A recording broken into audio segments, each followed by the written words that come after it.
Okay, so in the past couple of videos, we mentioned putting a base coat on, and as you can see, now there's a second coat here and a third coat here. So the first coat was a base. In the second video, I talked about the underbelly, sort of like animals, like fish, that have a lighter color belly as opposed to the dorsal part. And now I'm working on some details, and this is what's gonna dominate the rest of the painting. Figuring out what kind of details you'd like, and it's okay to get some reference off of some photographs of model dinosaurs that scientists have, put together and imagine what their colors would be. Nobody really knows what their colors are simply because nobody saw them. Nobody alive anyway. So in this case, I'm working on the dorsal part up to the top of the head. And I'm not concerned about texture at this point because the paint the one I'm using is leaving a texture, but I'm not too concerned about it. What I am concerned about is realizing that I want the paint to be in certain spots, and I want it to be creating, I guess in this case, a contrast. So like after I do this, I'm gonna let it dry, and I'm gonna concentrate on maybe some lines or stripes. Some people may want to concentrate on, instead of stripes, maybe some spots. And then later, when all those stripes and spots get done, I think the last thing would be working on the face, the teeth, the feet. I would also switch to a smaller brush. So if you bear with me, I'm gonna go get a real small brush. I'm gonna let that brush sit with water so it doesn't dry out.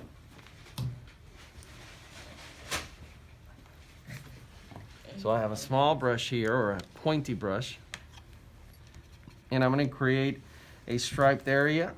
So I'm gonna water down this acrylic paint, make two colors. Sorry, mix two colors, but I wanna water them down. So I got this brownish mustardy color. I think I'm gonna add some white too. Yes, I like that, that's pretty good. I could have done it in a shade tone, so that's something I could do, but I'm gonna mix it until I like what I see. So no real science other than when I like it, I'm gonna stop. So this is likable. Okay, so I'm gonna create, let's say, a line right here.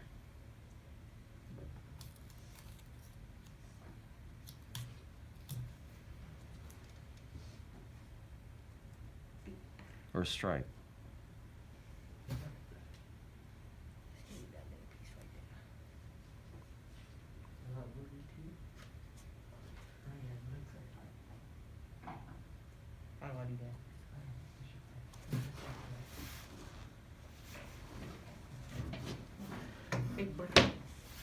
And I want some variation too. I don't want it to be all exactly the same.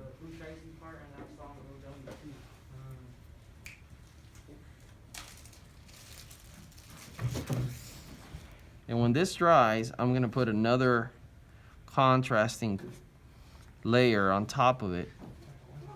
I'll try to do it while it's wet, but I don't recommend to do it when it's wet.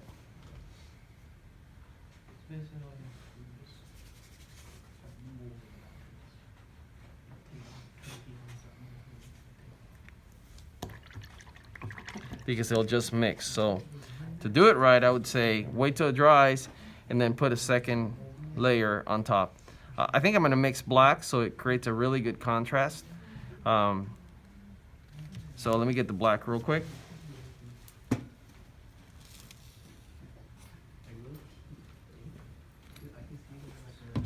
There's some black right there, and it doesn't take a lot with black. It's just very concentrated. It's a strong color. It puts down all the colors pretty quick. So as you can see, that's pretty stark in contrast. I toned it down a little bit.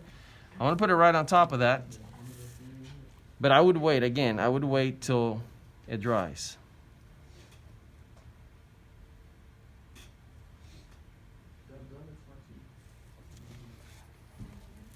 So I don't like what it's doing.